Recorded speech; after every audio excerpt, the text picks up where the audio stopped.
नमस्कार दोस्तों, आप सबका स्वागत है मेरे यूट्यूब चैनल के ऊपर। दोस्तों, मार्केट के अंदर हम लोगों ने जो लास्ट वीडियो पोस्ट की थी उसके हिसाब से मार्केट को बाउंस आना था। और मेरा जो प्लान था मैंने आपको समझा दिया था कि भाई जैसे ही मार्केट रेजिस्टेंस के आसपास आएगा मैं प्रॉफिट बुकिंग की तरफ ध्यान दूंगा और शांति से वीकेंड को एंजॉय करूंगा। और जो वीकेंड पे आज मैच भी है तो मतलब मेरा प्लान यही था कि भाई ठीक है, जो भी हमने प्रॉफिट कमाया उसको सेव करो और वीकेंड को एंजॉय करो, इंडिया पाकिस्तान का मैच देखो। तो ये मेरा प्लान था, मैंने वही किया।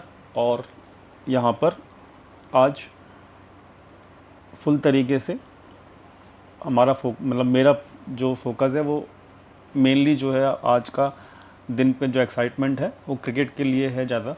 तो वो एक्साइटमेंट मेरे अंदर भी है और मैं उसको एंजॉय करने वाला हूँ।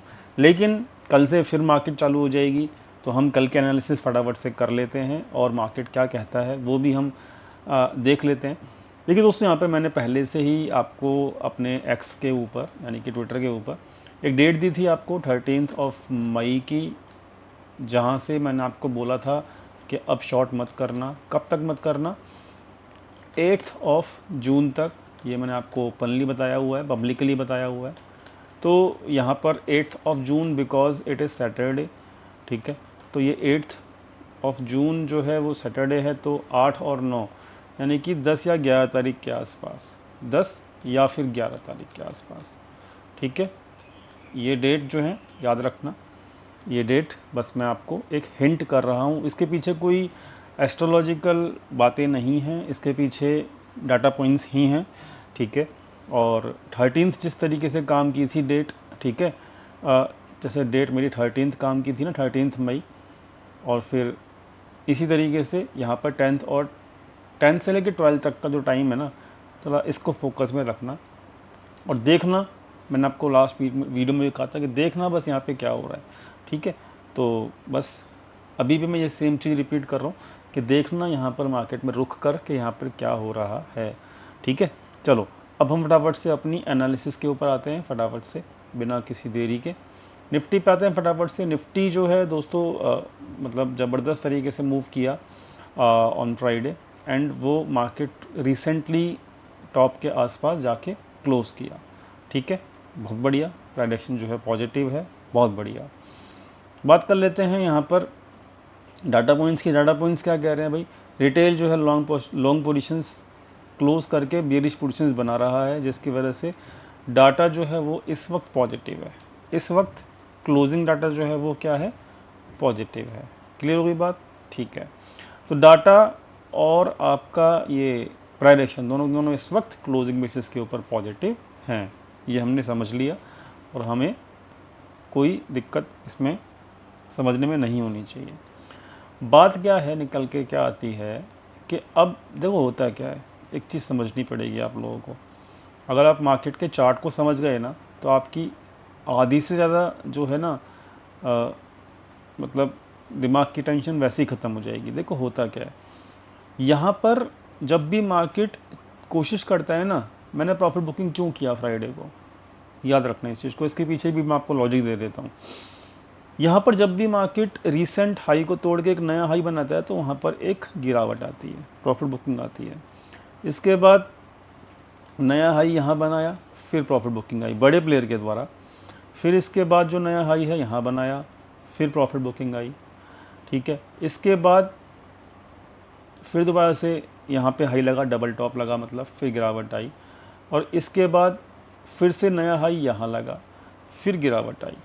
इसके बाद फिर नया हाई यहाँ लगा, फिर गिरावट आई। And this is the pattern जो कि इस 2024 के अंदर मतलब रिपीट हो रहा है मल्टीपल टाइम, ठीक है। तो कहीं ना कहीं देखो मार्केट में मैं ये नहीं कह रहा कि शॉर्ट कर दो अभी, ना मैंने इसको कहीं कहा है और ना ही मैं इसको अभी इम्प्लीमेंट करने वाला हूँ। डेफिनेटली मैं शॉर्ट करूँगा, लेकिन तब तक नहीं करूँगा जब तक मेरे को सिग्नल नहीं मिलता। सिग्नल मेरे को किस चीज़ के ऊपर? मेरे सेटअप के बेसिस के ऊपर, ठीक है। यहाँ पर जो ये पैटर्न है ना, इस पैटर्न के बेसिस के ऊपर मैं ये कहने की कोशिश कर रहा हूँ कि मैं प्रॉफिट बुकिंग कर ली है, ठीक है। प्रॉफिट बुकिंग कर ली है और दैट्स इट। अब मैं वेट एंड वॉच कर रहा हूँ कि क्या ये जो पैटर्न 2024 का है, कौन सा, नया ऑल टाइम हाई, गिरावट, नया ऑल टाइम हाई, गिरावट, नया ऑल टाइम हाई, फिर गिरावट, फिर नया ऑल टाइम हाई, फिर गिरावट, और फिर से नया ऑल टाइम हाई और फिर गिरावट। So I do not want to, मतलब जो मेरे हाथ में प्रॉफिट है ना, I am really happy with that and I have booked that profit. मैं उस प्रॉफिट को बुक कर चुका हूँ just because of this pattern. I hope आप प्रॉफिट बुकिंग का जो मेरा साइकोलॉजी है उसको समझ गए होंगे। मैंने आज आपको ओपनली बता दिया है, ठीक है। तो दिस वॉज अ रीज़न, ठीक है, मैंने आपको क्लियर कर दिया। और यही रीज़न की वजह से, इसी साइकोलॉजी, इसी पैटर्न की वजह से अब मैं आपको बस यही चीज़ बोलना चाहता हूँ कि मुझे नहीं पता आगे मार्केट में क्या होगा। क्यों? क्योंकि इस वक्त डाटा और प्राइडेशन दोनों पॉजिटिव हैं, लेकिन जो इसका जो बिहेवियर है चार्ट का, उस बिहेवियर को क्या ये मार्केट रिपीट करेगा, ये चीज़ आपको देखनी है। जो मैंने अभी वीडियो के स्टार्टिंग में बोला, 10 से लेके 12 के बीच में यही चीज़ आपको देखनी है कि नया ऑल टाइम हाई के आसपास क्या रिडक्शन मिल रहा है, ठीक है। और अगर मिलता है तो फिर क्या होगा, फिर सेम पैटर्न रिपीट होगा, ठीक है। I hope my message is clear. I hope मैं जो अपनी बात है वो पूरी तरीके से आपको समझा पाया हूँ, ठीक है। और मेरे ख्याल से आप लोगों को समझ में भी आ गई होगी। अगर आपको मेरी बात समझ में आ गई तो प्लीज़ कमेंट में ज़रूर मुझे बता देना, ताकि मुझे समझ में आ जाए कि हाँ भाई, आप लोगों तक मेरा मैसेज पहुँच चुका है। तो ये वाली बात मुझे ज़रूर समझा देना कमेंट में कि मेरी बात आप तक पहुँच चुकी है। तो अभी तो सब कुछ ठीक है, बहुत बढ़िया, मैं प्रॉफिट बुकिंग भी कर चुका हूँ। लेकिन मैं ये चाह रहा हूँ कि भाई, देखना चाह रहा हूँ कि क्या 10 तारीख से लेकर 12 तारीख के बीच में क्या एक नया ऑल टाइम हाई के पास जाके दोबारा रिडक्शन मिलता है। अगर रिडक्शन मिलता है तो ये जो पैटर्न है ना, ये वापस रिपीट करेगा, इस बात का ख्याल रखना। अब मैंने आपको बिल्कुल ही तरीके से बता दिया, बिल्कुल ही ओपनली बता दिया, इससे ओपन मैं बता नहीं सकता, ठीक है। समझ में आ गया, क्लियर हो गया। बात कर लेते हैं small cap mid cap. Small cap same Nifty pattern है, ये भी वही कर रहा है। ऑल टाइम हाई पे रिडक्शन, ऑल टाइम हाई पे रिडक्शन, फिर डबल टॉप के आसपास फिर रिडक्शन, फिर ऑल टाइम हाई पे फिर रिडक्शन, सेम पैटर्न। बात कर लेते हैं मिड कैप की। मिड कैप में भी ऑल टाइम हाई पे रिडक्शन, फिर ऑल टाइम हाई पे रिडक्शन, ऑल टाइम हाई पे रिडक्शन, फिर ऑल टाइम हाई पे रिडक्शन, सेम पैटर्न निफ्टी वाला है। रिलायंस की बात कर लेते हैं। रिलायंस तो एक ट्रेंड लाइन जो है उसको रेसिस्टेंस के रूप में मान के बैठा हुआ है। जब तक अब इसके ऊपर नहीं जाएगा, मेरे को अब कोई इंटरेस्ट नहीं है रिलायंस में। रिलायंस में मेरे को इंटरेस्ट यहाँ पर था, ठीक है, बट बॉटम पे था, बट अभी नहीं है, ठीक है, क्लियर है मेरी बात। तो अब जो रेसिस्टेंस है वही है, कौन सा है, ये वाली ट्रेंड लाइन। ट्रेंड लाइन कहाँ पे है, 3000 के लेवल के आसपास है, और 3000 के लेवल के आसपास मल्टीपल टाइम इसने डायरेक्शन पाया है। तो let's see what happens now around 3000 level in the Reliance. So सब कुछ अभी तो पॉजिटिव है, लेकिन एक दो दिन के अंदर यहाँ पर जब अपने रेसिस्टेंस के आसपास सारा मार्केट पहुँच जाएगा, तो देन देखना दिलचस्प होगा कि मार्केट कौन सी करवट बैठेगा। I hope message is clear. Nifty cover कर चुका हूँ। HDFC बैंक, HDFC बैंक में भी वही है कि ये जो मैंने बहुत महीनों से ये जो पैटर्न खींच के रखा हुआ है, ठीक है, ये पैटर्न मस्त काम कर रहा है, ठीक है।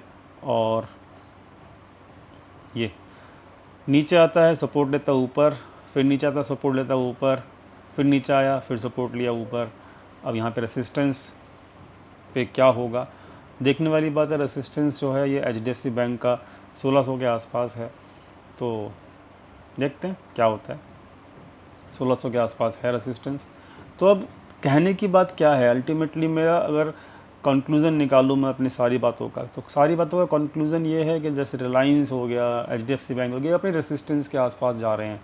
यानी कि स्कोप ऊपर के लिए काफ़ी कम है। मैं ये नहीं कह रहा ख़त्म हो गया, लेकिन 10%, 10-15% के आसपास, 85% चाल अपनी कंप्लीट कर चुका है वो। 10-15% अगर आपका स्कोप है तो आप इसके लिए सावधान रहिए।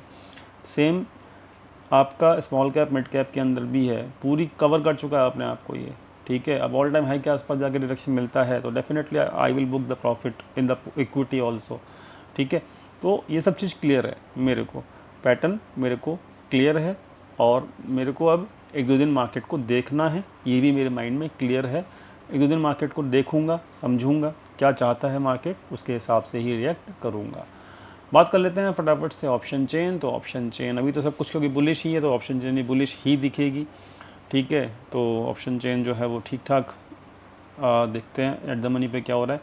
23,300 पे 44,000 यहाँ पर हैं कॉल राइटर और 41,000, यानी कि दोनों कॉल पुट बेच के बैठे हुए हैं 300 की इस हफ्ते में। तो यानी कि एक ऊपर नीचे करके ड्रामा होगा, पहले ऊपर भी जाएगा फिर नीचे भी आएगा मार्केट। तो this type of option chain जो है वो दिख रही है इस हफ्ते की, मतलब ऊपर नीचे दोनों तरफ के ड्रामे होंगे।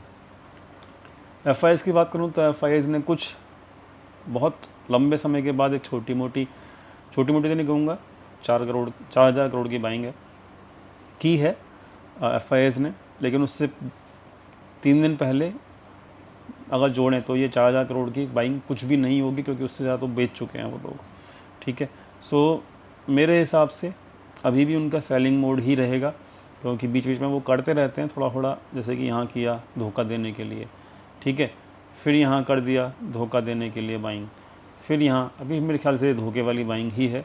सो ख्याल रखना, मेरा मैसेज क्लियर, मेरा डायरेक्शन क्लियर, मेरी साइकोलॉजी क्लियर, सब क्लियर कर चुका हूँ आप लोगों को। एंड देखते हैं 1-2 दिन जाके मार्केट में क्या हो सकता है। तो बस that's it from my side in this video. Openly I have cleared everything to all of you. बात समझ में अगर आई हो मेरी तो प्लीज़ कमेंट में ज़रूर लिखना।